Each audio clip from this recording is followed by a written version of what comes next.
കോഴിപ്പോര് big boss വീടിന്റെ അടുത്ത സാരഥിയെ തിരഞ്ഞെടുക്കാനുള്ള ക്യാപ്റ്റൻസി ടാസ്ക് ആണിത്.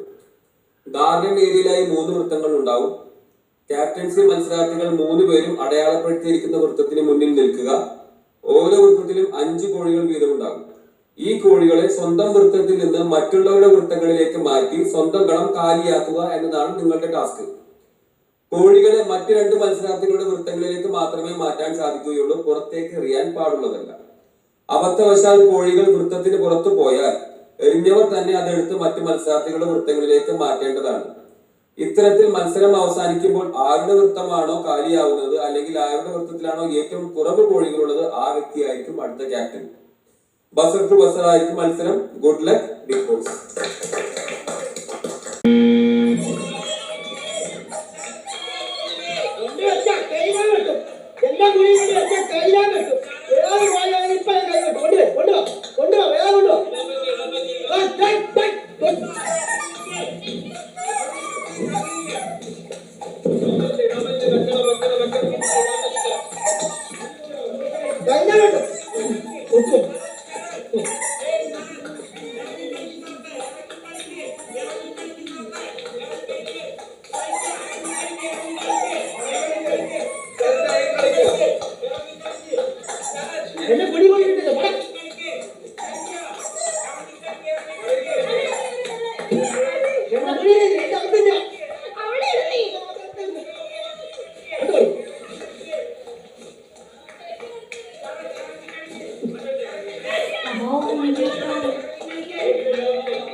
പുറത്തേക്ക് വലിച്ചെറിയാൻ പാടില്ല. എറിഞ്ഞാൽ എറിഞ്ഞവർ തന്നെ തിരിച്ചു വെക്കേണ്ടി വരും.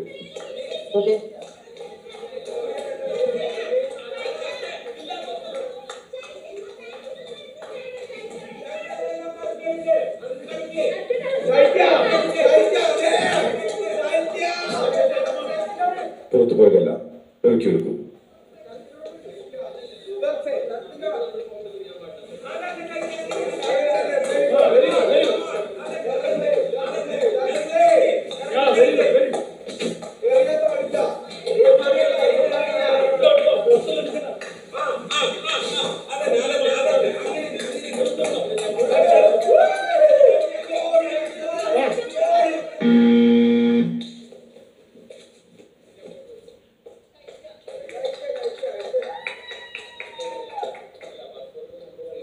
പ്രശ്നമൊന്നും ഞാൻ കണ്ടില്ല. എന്റെ കോഴി ഒന്നും വന്നിട്ടില്ല.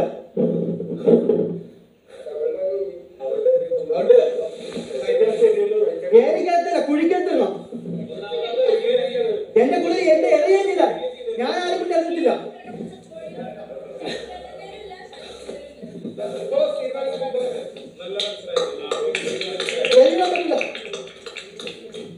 ഈ റൗണ്ടിൽ 2 പേരുടെ കളം കാലിയായതുകൊണ്ട് ഒരു റൗണ്ട് കൂടി മത്സരം പോവുകയാണ്. 5 കോഴികൾ വീതം കളങ്ങളിൽ വെക്കുക. തയ്യാറാവുക.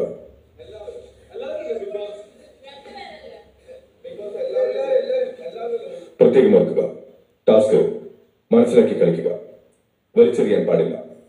വലിച്ചെറിഞ്ഞാൽ എറിഞ്ഞവർ തന്നെ അത് പോയി എടുക്കേണ്ടതാണ്.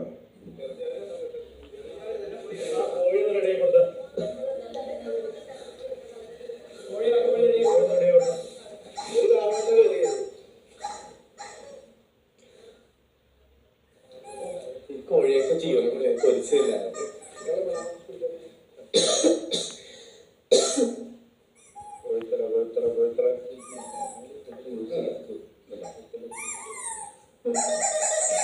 അഞ്ച് കോഴികൾ വീതം നേരത്തേതുപോലെ 3 കളങ്ങളിലും വെക്കുക.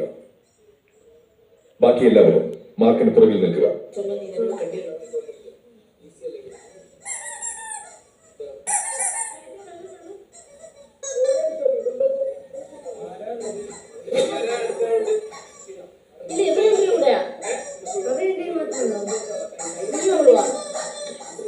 apa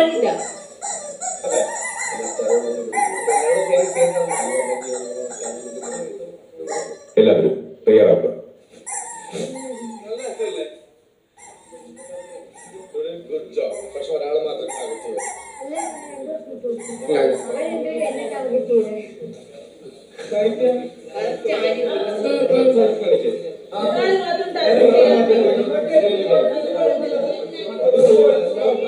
അനീഷ് അവിടെ മാർക്കുണ്ട്.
ഇതാണ് കളി. ഇങ്ങനെ കളിക്കണം, ഇങ്ങനെ കളിക്കണം.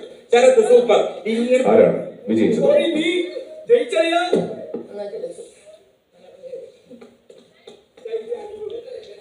ശരത്തിന് അഭിനന്ദനങ്ങൾ.